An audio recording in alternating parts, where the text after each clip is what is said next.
In this edition of Back in History, we bring to you the story of the assassination of President Laurent Kabila.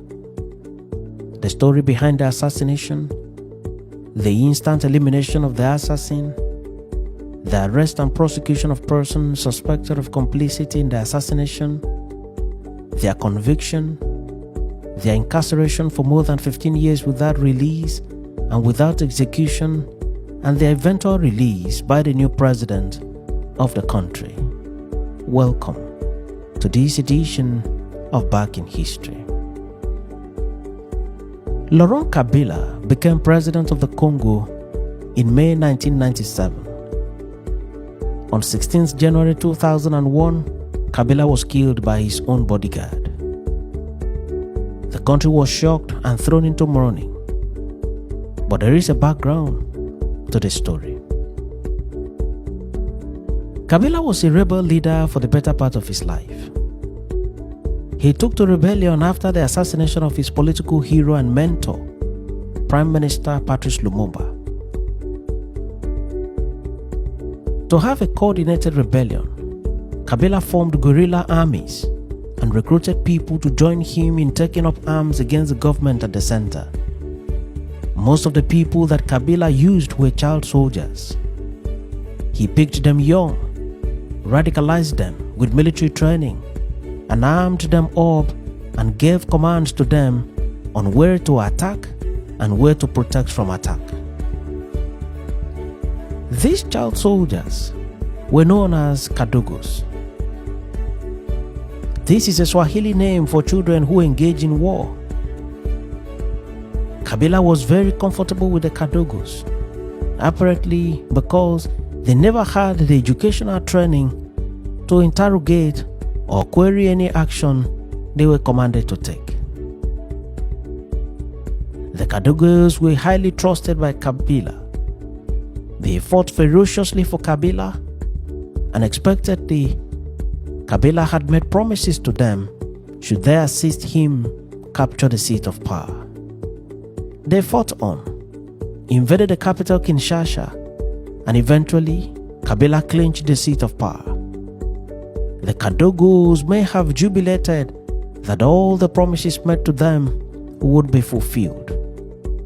Their leader and mentor having become the president of the country with enormous powers to change their fortunes.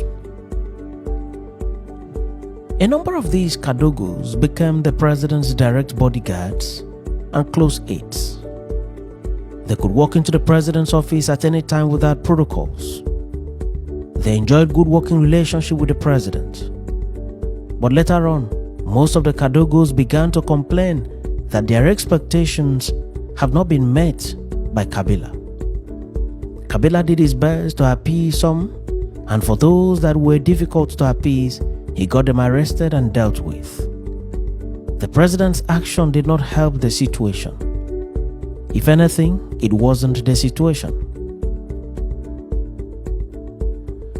On the 16th day of January 2001, while Laurent Kabila was in his office in Kinshasa, one of his bodyguards, an 18-year-old Kadogo by name Rashidi Misele, also known as Rashidi Kasereka, walked into the office of the president and without any suspicion whatsoever, walked close to the president's seat and bent forward as if to whisper to the president's ears, and in that process, he brought out a pistol and shot Kabila at point-blank range. The bodyguard immediately ran out of the office and made attempts to escape, but he was gunned down by another bodyguard. Kabila was flown to neighboring Zimbabwe for medical treatment, but the shot was too close and the impact was too cruel and devastating. Kabila was in no time pronounced dead. This brought to an end the life and time of Laurent Kabila, a former rebel warlord who fought for many years to clinch the #1 office in his country, but who was brought down by a bullet fired by his own trusted bodyguard. His assassination brought an end to an era in the history of rebellion, power struggle, war, and politics in the Congo.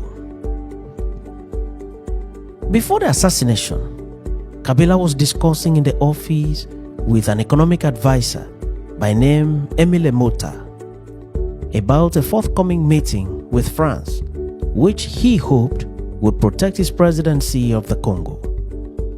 Emile was the only eyewitness who narrated thereafter how the assassin bent over to Kabila and how the president leaned towards him, thinking that the bodyguard wanted to speak to him, only for the assassin to pull out a revolver to shoot the president at point-blank range. Emile Mota was himself very lucky because in such situation, the assassin could have also killed him. But obviously, Kabila was the only target for the gunman. The then Health Minister Leonard Mumba was next door to the office of the president when Kabila was shot, and he arrived immediately after the assassination. On hearing the gunshot, other bodyguards rushed into the room, but at this time, the deed had already been done. Kabila's body was returned to Congo from Zimbabwe for burial. Kabila was buried in Kinshasa after a well-attended funeral service. Armed Zimbabwean soldiers stood around the People's Palace where the funeral took place, and nearby roads were blocked by armored cars. Hundreds of Angolan troops had also been invited to provide security at the funeral. The presidents of Angola and Zimbabwe were also present at the funeral.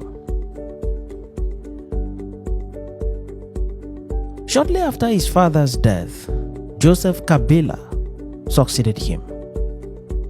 At this time, Joseph was barely 29 years old, but he was a high-ranking military officer and the number 2 in their military.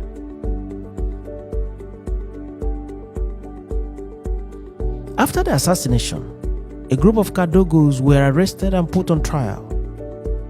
135 of them were arrested and tried in military court-martial. In the end, 26 of them, including Kabila's own cousin Corneledi Kapend, were sentenced to death. 45 were proclaimed innocent and exonerated. 64 of them were jailed. At the time of their conviction, the man at the helm of affairs in their country, whose responsibility it was to approve their execution, was Kabila's son, Joseph. Throughout his tenure, which lasted several years, Joseph did not sign for their execution, neither did he order for their release.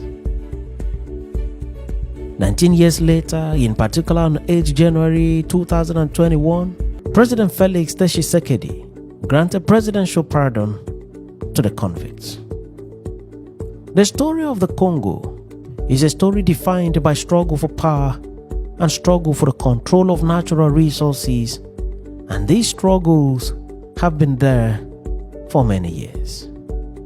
Thanks for watching this episode of Back in History, and do remember to subscribe to the channel or follow the page for regular notification on every new video.